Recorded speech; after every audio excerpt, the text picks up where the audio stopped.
ఎందుకు ఒక ఓవైసీ మీద ఇంత కక్ష కట్టాల్సిన అవసరం ఏంది? ఒక బీసీ లేడీ మీద కక్ష కట్టాల్సిన అవసరం ఏంది? ఒక క్రౌడ్ పుల్లర్ అండి. మై ఫాదర్ మా నాన్న first MLC, unanimous MLC in the whole country అండి. కొండా మురళి టిఆర్ఎస్ నుంచి నించున్నప్పుడు కాంగ్రెస్ వాడు కానీ బీజేపీ వాడు కానీ నామినేషన్ వేయలేదండి. That is my father. They are strong leaders అండి. వరంగల్ లో ఇలా 5 నియోజకవర్గాలని ప్రభావితం చేసే కార్యకర్తల మంత్రి పైన ఇట్లా రాష్ట్ర ప్రభుత్వం అదే ప్రభుత్వం అదే దుర్భిక్ష అనాలా ఏమనాలో కూడా అర్థం కావట్లేదు నాకు. ఇది చాలా దారుణమైన ఒక కక్ష పూరితమైన చర్య. అది బీసీ లేడీ అండి, పద్మశాలి లేడీ, మున్నూరు target Sumantha, target Konda Surekha, target కొండా మురళి అండి. టార్గెట్ కొండా సురేఖ, టార్గెట్ కొండా మురళి. వాళ్ళని దించాలి.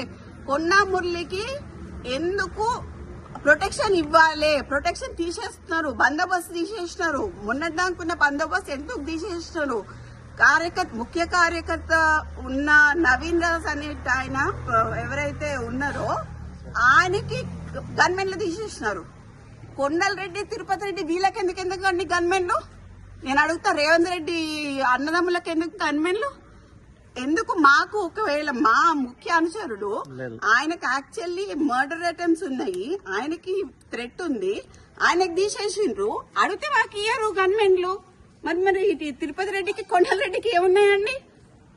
మేడం, పొంగులేటి శ్రీనివాస్ రెడ్డి యొక్క హస్తం ఏమైనా మొన్నటి అది మొత్తం ఆయనండి. పొంగులేటి శ్రీనివాస్ రెడ్డి, వేం నరేందర్ రెడ్డి, రేవంత్ రెడ్డి చేస్తున్నారు. ఓకే, బీసీ మంత్రులను తొక్కాలని చూస్తున్నారు. ఇది కరెక్ట్ కాదండి. తెలుగుదేశం మేము తెలుగుదేశంలో కొట్లాడినాము, టీఆర్ఎస్ లో కొట్లాడినాము, అన్నిట్లో కొట్లాడినాము. కానీ ఇట్లా సొంత పార్టీలనే మాకు ఇట్లాంటివి జరుగుతాయని మాత్రం మేము ఎప్పుడు అనుకోలేదండి. చాలా దురదృష్టకరం. అండ్ దీంట్లో నేను మాత్రం ముఖ్యంగా చెప్తున్నా, యాజ్ అ డాటర్ గా మా నాన్న దీంట్లో మా నాన్నని గాని, మా అమ్మని గాని, మా ఇప్పుడు సుమంత్ అనే అతన్ని గాని, అతను మా ఫ్యామిలీ మెంబర్, వానికి గాని ఏమైనా హాని జరిగితే మాత్రం తీవ్ర పరిణామాలు ఎదుర్కోవాల్సి వస్తుంది గవర్నమెంట్. దీంట్లో పొంగులేటి హస్తం ఉన్నది, దీంట్లో రేవంత్ రెడ్డి హస్తం ఉన్నది, వేం నరేందర్ రెడ్డి హస్తం ఉన్నది. వాళ్ళు ముగ్గురు బాధ్యులు అవుతారు. వాళ్ళ ముగ్గురు బాధ్యులు.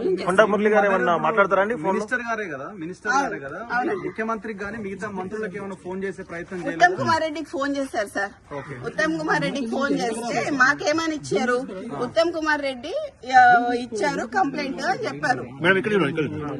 ఉత్తమ్ కుమార్ రెడ్డి కంప్లైంట్ ఇచ్చారు.